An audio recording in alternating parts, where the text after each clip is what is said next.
E é para falar sobre esta polêmica taxação do agronegócio e outros assuntos que está aqui ao vivo no Jornal do Meio-Dia, o deputado federal eleito Nery Geller, do Progressista. Boa tarde, deputado. Boa tarde, Lúcio. Boa tarde à população cuiabana. Deputado, antes de falar sobre essa questão aí, até certo ponto polêmica de taxação do agronegócio, ontem o presidente eleito Jair Bolsonaro anunciou aí a nova ministra da Agricultura, deputada federal, Tereza Cristina. É um bom nome para o setor.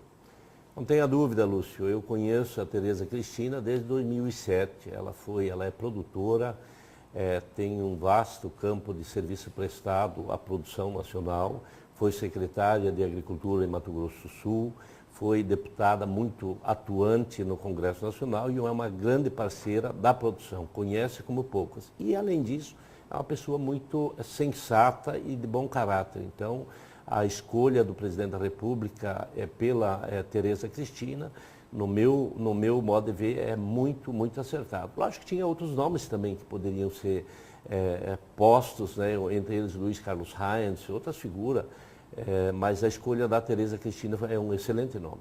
Uma boa negociadora também. Sabe, ela é coerente, conhece o setor como poucos, não conversa muito, mas faz bastante. E é isso que o país precisa, menos conversa e mais ação concreta. Eu via você falar aí na questão da taxação do agronegócio. Conversa. Nós precisamos diminuir o tamanho do Estado, nós precisamos trazer eficiência. Nós não podemos, olha o que o Estado de Mato Grosso e o que o país cresceu na sua receita nos últimos 10 anos, graças à produção. Mas não seria aí, deputado, uma combinação dessas duas coisas? Por exemplo, o ministro da Agricultura diz, olha, 30% ou aproximadamente 30%, 29% de toda a produção de Mato Grosso fica no mercado interno. O que é isento de imposto é o que vai para a exportação.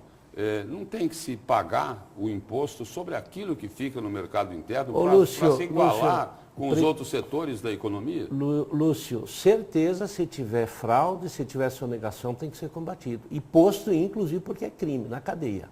Agora, 29% da produção fica no mercado interno e nós precisamos saber o que é sonegação e o que é consumido aqui dentro, que vai com valor agregado para fora. Só para você ter uma ideia, nos últimos 12 anos nós crescemos a nossa produção de milho de 4 milhões a 5 milhões de toneladas para 28 milhões de toneladas. O consumo no mercado interno era 800 mil toneladas e hoje nós estamos consumindo quase 6 milhões de toneladas no mercado interno. Basta olhar os grandes polos de desenvolvimento que se instalou aqui no estado de Mato Grosso. Pega Lucas do Rio Verde, Primavera, Campo Verde, até aqui na Baixada Cuiabana está começando a entrar a agroindustrialização, como é o caso de Nova Marilândia, que gera emprego, renda.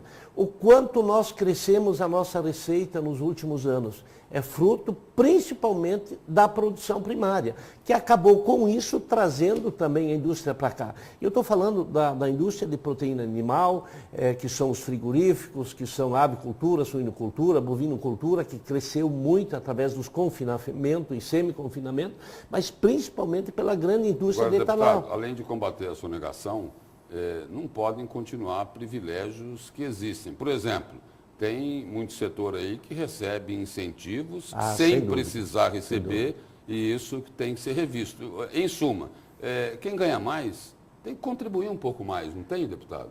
Deixa eu falar, Lúcio, só para deixar bem claro, e esse debate ele não pode ser um debate de tapa na cara, de comparar com o narcotráfico, porque isso começa a dividir a sociedade. O que precisa ficar bem claro é que o combate à sonegação, ela precisa ser efetivo. O combate à questão dos incentivos fiscais, sou totalmente a favor. Eu conversei bastante com o governador Mauro Mendes e falei para ele, Mauro, governador, conte conosco. Eu vou ajudar no que eu puder. Toda a bancada está bem intencionada. Eu conheço a produção como poucos e quero me inserir nesse contexto.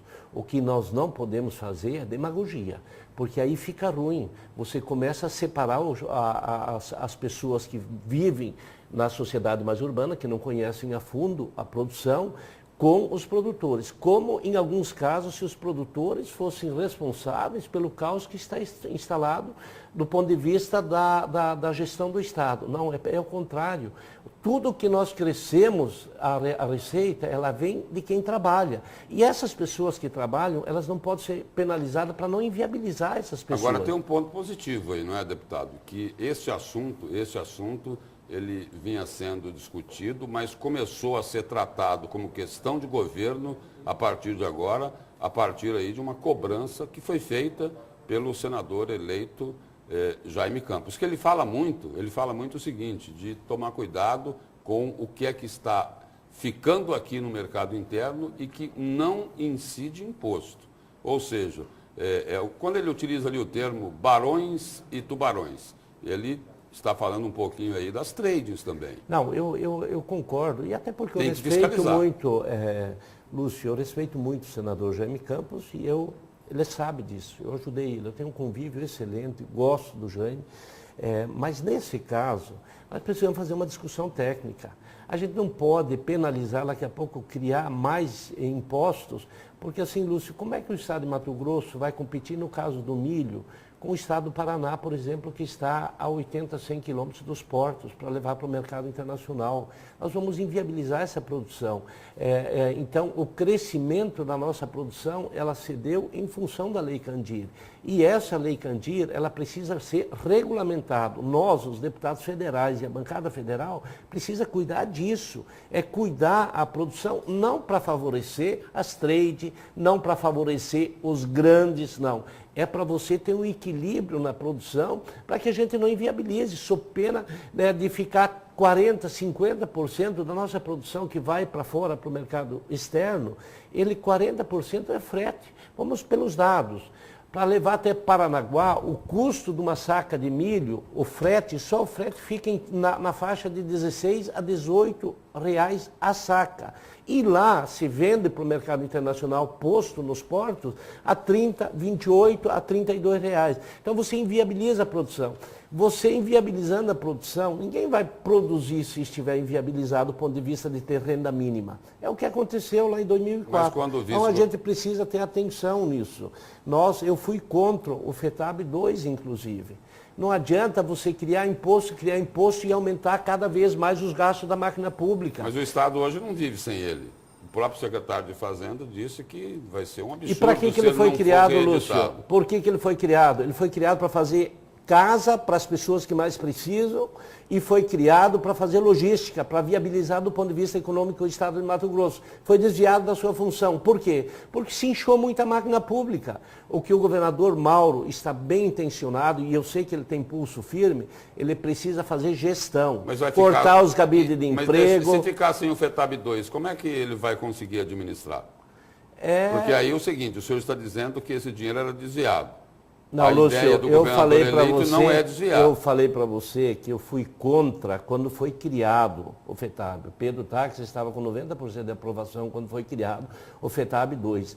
Eu fui contra a época e fui uma das poucas vozes do agronegócio e da produção que se levantou e fui contra. Sabe por quê, Lúcio? Porque eu falava naquele momento, se nós não tivermos critérios mais rígidos, firmes, nós vamos criar esse fundo e ele não vai para a logística. Ele vai para o caixa do tesouro do Estado e vai se gastar com folha e assim por diante. E foi o que aconteceu. Aumentou muito a despesa do Estado, se pega de quem produz e não se faz os investimentos que são necessários para o Estado de Mato Grosso. Eu não estou falando que, porventura, precisar manter o FETAB 2, eu acho que é um assunto que pode ser discutido. Agora, você falar que vai acabar com a desoneração das exportações, mas ninguém falou importar. Isso. Não, estão falando da Lei Candir, sim. Mas quem falou estão falando de taxar o agronegócio, de cobrar ICMS sobre as exportações. Isso é inviabilizar a produção. Agora, deputado, só para a gente encerrar aqui, tem essa polêmica toda aí, e aí tem um outro grande líder do setor do agronegócio, eleito vice-governador, que diz o seguinte, olha, existe um espaço para que o setor do agronegócio contribua um pouco mais com o Estado de Mato Grosso, até pela crise que Mato Grosso enfrenta. Como isso pode ser interpretado? Qual a leitura que nós podemos fazer disso? Ele concorda com isso? Eu sou muito firme, muito claro, Lúcio. Eu acho que antes de fazer uma discussão de cobrar mais imposto, nós precisamos cortar na própria carne e organizar um pouco melhor as finanças públicas. Mas o governador e gastar eleito disse menos. que está fazendo. Não, ele está fazendo e eu quero enaltecer o trabalho do governador, ao menos a intenção. Todos nós, Lúcio, precisamos fazer um pouco do dever de casa. Congresso Nacional gastar menos, Assembleia Legislativa, Poder Judiciário, todo mundo tem que gastar menos. E o que Mauro Mendes tem dito é o seguinte, já disse mais de uma vez, que todos têm que ajudar um pouquinho, ou seja, todo mundo tem que ir para o sacrifício, em função da crise gigantesca. Agora, vou te falar, Lúcio, nós não podemos inviabilizar de onde vem o dinheiro.